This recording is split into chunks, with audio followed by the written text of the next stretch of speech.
دوستوں، ہم میں سے بہت سے لوگوں کا خیال ہے کہ انسانوں کی سپر پاورز کی کہانیاں صرف ہالی ووڈ فلموں تک ہی محدود ہیں اور حقیقت کی دنیا سے اس کا کوئی واسطہ نہیں ہے۔ مگر اس دنیا میں کچھ ایسے لوگ رہتے ہیں جن کے پاس کچھ ایسی سپر پاورز ہیں کہ ہم سوچنے پر مجبور ہو جاتے ہیں کہ واقعی یہ سب حقیقت میں ہو سکتا ہے۔ مثال کے طور پر، کیا آپ نے کسی ایسے شخص کو دیکھا ہے جو کہ صبح اٹھتے ہی دوڑنا شروع کرے اور پھر وہ سارا دن دوڑتا ہی رہے؟ یا کسی ایسے شخص کو دیکھا ہے جس نے ایک پورا کا پورا ہوائی جہاز کھا لیا ہو؟ یا کسی ایسے شخص کو جو کہ -36 ڈگری سینٹی گریڈ تک کی سردی میں صرف جوتے پہن کر ماؤنٹ ایوریسٹ پر چڑھ جائے؟ تو آج کی ویڈیو آخر تک دیکھتے رہیے، کیونکہ آج ہم آپ کو دکھانے والے ہیں کچھ ایسے لوگ جن کی سپر پاورز دیکھ کر آپ دنگ رہ جائیں گے۔ سامعین، آپ کے خیال میں آپ کتنی دور تک بھاگ سکتے ہیں؟ اگر آپ کو کوئی بہت زیادہ مجبور بھی کر لے تب بھی آپ کتنا دور تک بھاگ سکیں گے؟ 1 میل، 10 میل یا 20 میل؟ مگر اگر آپ کا نام ڈین کارنازس ہے تو آپ اتنا فاصلہ ناشتہ کرنے سے پہلے ہی طے کر چکے ہوں گے۔ سامعین، ڈین نے بچپن سے شوقیہ طور پر دوڑنا شروع کیا اور پھر وہ نہیں رکے۔ صرف 11 سال کی عمر میں انہوں نے پوری کی پوری گرینڈ کینیان کو ایک کنارے سے دوسرے کنارے تک دوڑ کر کور کر لیا تھا، اور جب وہ 12 سال کے ہوئے تو وہ ماؤنٹ وٹنی پر چڑھ چکے تھے، اور اسی عمر میں وہ سائیکل پر 40 میل دور اپنے دادا کے گھر اپنے والدین سے چھپ کر گئے تھے۔ ان کا کہنا ہے کہ ان کو اپنے آپ کو چیلنج کرنا بہت پسند تھا، اور ابھی جب وہ بڑے ہو گئے ہیں تو کچھ بھی نہیں بدلا۔ وہ ایک میراتھن ریس کے جتنا روزانہ دوڑتے ہیں، جو کہ 27 میل بنتا ہے، یعنی کہ وہ بس پورا دن دوڑتے ہی رہتے ہیں۔ اور سامعین، وہ کسی عام میراتھن دوڑ کی طرح نہیں دوڑتے۔ ان کا ریکارڈ ہے کہ وہ 50 دن لگاتار امریکہ کی 50 اسٹیٹس میں دوڑتے رہے۔ جی ہاں، 50 میراتھن 50 اسٹیٹس میں اور لگاتار 50 دنوں میں۔ اور اس کے بعد انہوں نے ایک میراتھن ساؤتھ پول میں -13 ڈگری جتنی شدید سردی میں دوڑی، اور انہوں نے سنو شوز بھی نہیں پہنے تھے۔ اور یہاں بھی وہ نہیں رکے، انہوں نے 199 میل کا فاصلہ جو کہ کالیستوگا سے سانتا کروز تک بنتا ہے 11 دفعہ دوڑ کر مکمل کیا۔ اور پھر ناظرین، 2005 میں انہوں نے 350 میل کا فاصلہ صرف 80 گھنٹے اور 44 منٹ میں طے کیا، اور اس دوران وہ سوئے بھی نہیں۔ اور اس طرح ڈین نے ثابت کر دیا کہ کوئی بھی شخص اگر ہمت کرے تو وہ بھی سپر ہیومن بن سکتا ہے۔ سامعین، ملائیشیا کے رہنے والے لیو تھو لن کو میگنیٹ مین کے نام سے جانا جاتا ہے۔ یہ عمر رسیدہ شخص اپنے سینے سے لوہے کی چیزیں ایسے چپکا لیتا ہے جیسا کہ ان کے اندر مقناطیس ہو۔ ان چیزوں میں بھاری چیزیں مثلاً ہتھوڑے، کلہاڑیاں بھی شامل ہوتی ہیں۔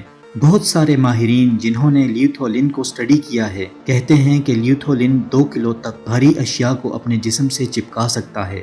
ملائیشیا یونیورسٹی کے کچھ ریسرچرز اس نتیجے پر پہنچے ہیں کہ اس عجیب ملائیشین شخص میں کوئی میگنیٹک فیلڈ نہیں ہے، مگر اس کے چمڑے میں کچھ عجیب چیزوں کو چپکا لینے والی خصوصیات ہیں جو کہ عام انسانوں میں نہیں ہوتی۔ مگر یہ خصوصیات کیسے کام کرتی ہیں، ماہرین کو اس کے بارے میں پتہ نہیں چل سکا۔ مگر سامعین، ان خصوصیات نے لیو تھو لن کو بطور میگنیٹ مین بہت شہرت دے دی ہے۔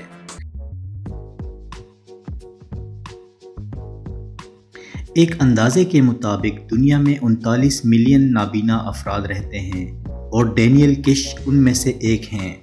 بہت سارے نابینا لوگ صرف چھڑی کی مدد سے چلتے ہیں، مگر ڈینیل چھڑی کے ساتھ ساتھ ایکو لوکیشن کا طریقہ بھی استعمال کرتے ہیں۔ ڈینیل بچپن سے ہی نابینا تھے، مگر اس بات سے ان کا حوصلہ کبھی نہیں ٹوٹا۔ ان کا کہنا ہے کہ دنیا میں بہت سی چیزیں ہیں جو لوگوں کو خوفزدہ کر دیتی ہیں، مگر ان کی پرورش کچھ اس طرح ہوئی ہے کہ وہ چیزوں سے خوفزدہ ہونے کی بجائے ان کا سامنا کرنا پسند کرتے ہیں۔ ڈینیل چھڑی کے ساتھ ساتھ اپنے ارد گرد کی دنیا کو نیویگیٹ کرنے کی صلاحیت کے حامل ہیں۔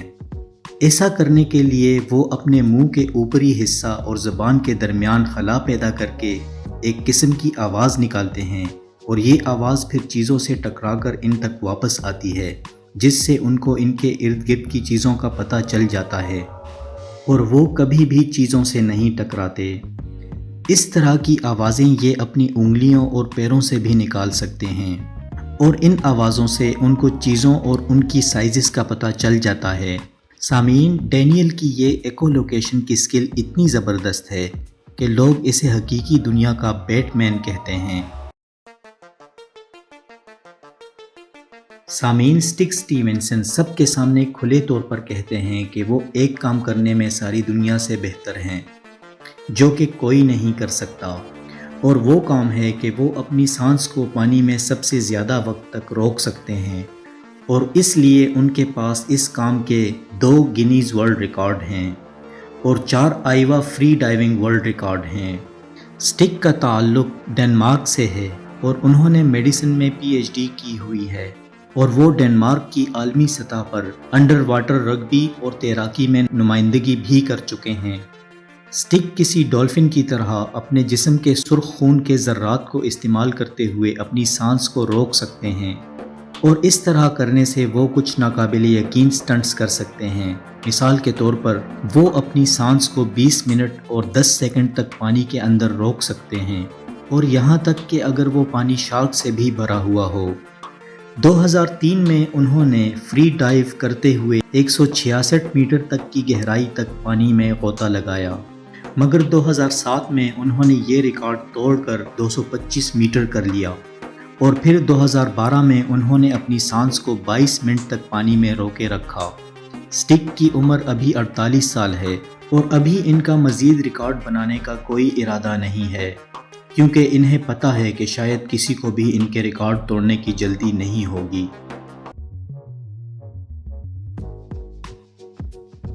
کسی شخص کا ریاضی میں اچھا ہونا ایک بہت ہی عمدہ سکل ہے، کیونکہ اسے کبھی حساب کتاب کرنے کے لیے کیلکولیٹر یا فون کا استعمال نہیں کرنا پڑتا، اور وہ صرف اپنے دماغ کا استعمال کر سکتا ہے۔ مگر یہ سکل سب کے پاس نہیں ہوتی، مگر اسکاٹ فرینسبرگ کو یہ صلاحیت خدا نے قدرتی طور پر دی ہوئی ہے۔ اسکاٹ کو ایک لمبے عرصے سے لوگ انسانی کیلکولیٹر کہتے رہے ہیں، اور لوگوں کا ان کو یہ خطاب دینا 100% صحیح ہے۔ اسکاٹ کا دماغ اتنا تیز ہے کہ وہ جمع، منفی، ضرب، تقسیم، اسکوائر اور کیوب روٹس کے جوابات بہت تیزی سے اور بالکل صحیح نکال سکتے ہیں، اور انہوں نے اپنی اس صلاحیت کو بہت اچھے طریقے سے استعمال کیا ہے۔ وہ نیشنل کاؤنٹنگ بی پروگرام کے ہوسٹ ہیں، اور وہ میتھس کے ٹیوٹر بھی ہیں۔ ان کی کچھ بہت اچھی کتابیں بھی ریاضی کے موضوع پر دستیاب ہیں۔ ان کتابوں کے نام میتھ میجک اور میتھ میجک فار کڈز ہے۔ ان کا اصل مقصد زیادہ سے زیادہ لوگوں کی ریاضی کی طرف حوصلہ افزائی کرنا ہے۔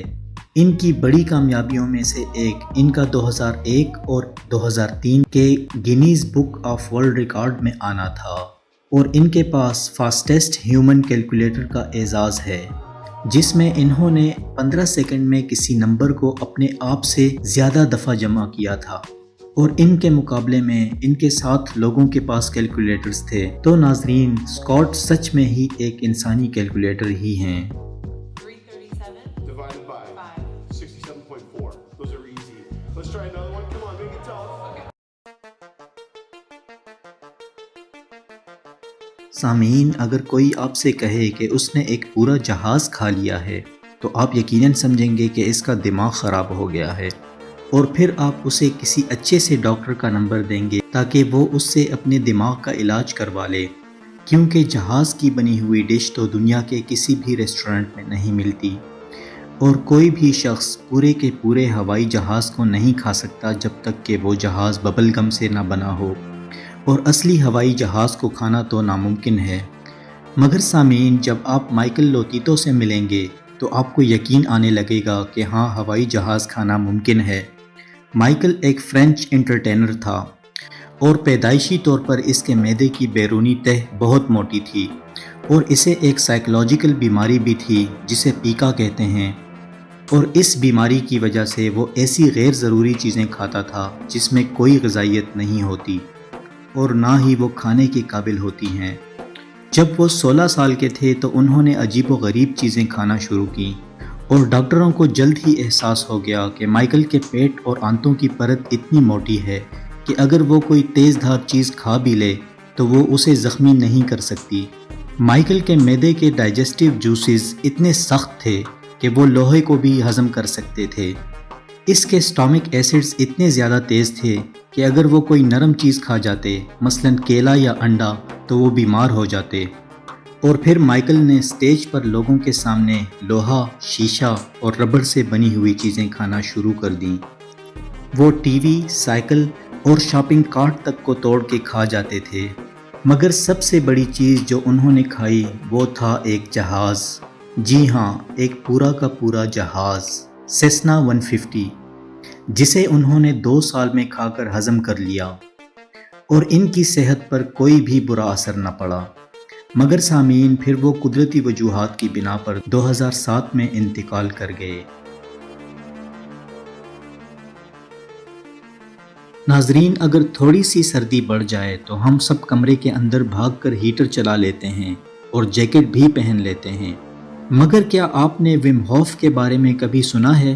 اس شخص نے اپنے جسم کے درجہ حرارت کو اپنے دماغ کی طاقت سے کنٹرول کرنا سیکھ لیا ہے۔ وم اپنے آپ کو شدید سردی والے حالات میں نارمل رکھ سکتا ہے اور ان کو ذرا سی سردی بھی نہیں لگتی۔ وم 1959 میں پیدا ہوئے اور جب وہ 15 سال کے ہوئے تو وہ برف میں بغیر جوتے پہنے ننگے پاؤں چل سکتے تھے، اور یہ صرف ان کا پہلا قدم تھا۔ ان کا دوسرا قدم ماؤنٹ ایورسٹ پر چڑھنا تھا، اور وہ بھی صرف جوتے پہن کر۔ ناظرین، ہم شاید ایسے لوگوں کو بالکل پاگل سمجھیں گے جو کہ صرف جوتے پہن کر نیپال جانے والے جہاز میں ہی بیٹھ جائیں۔ ماؤنٹ ایورسٹ چڑھنا تو دور کی بات ہے، مگر جب وہ پہاڑ پر چڑھنا شروع ہوئے اور 24,300 فٹ کی بلندی تک پہنچے تو انہیں واپس اترنا پڑا، کیونکہ ان کے ایک پیر میں فراسٹ بائٹ ہو گیا تھا، اور اس وقت وہ سمٹ سے صرف 500 فٹ دور تھے۔ اس بات میں کوئی شک نہیں ہے کہ وم میں کچھ بہت عجیب سپر پاور ہے، مگر ان کا کہنا ہے کہ یہ صرف اپنے دماغ کو ٹرین کرنے پر منحصر ہے، اور وہ مائنڈ ٹریننگ کا 10 ہفتوں کا ایک کورس بھی کرواتے ہیں، جس میں آپ ان کی ساری ٹیکنیکس کے بارے میں سیکھ سکتے ہیں۔ اس ویڈیو کا دوسرا پارٹ دیکھنے کے لیے یہاں پہ کلک کریں۔ تو دوستوں، یہ تھے ہمارے آج کے کچھ حیران کن لوگ جن کے پاس کچھ سپر ہیومن طاقتیں ہیں۔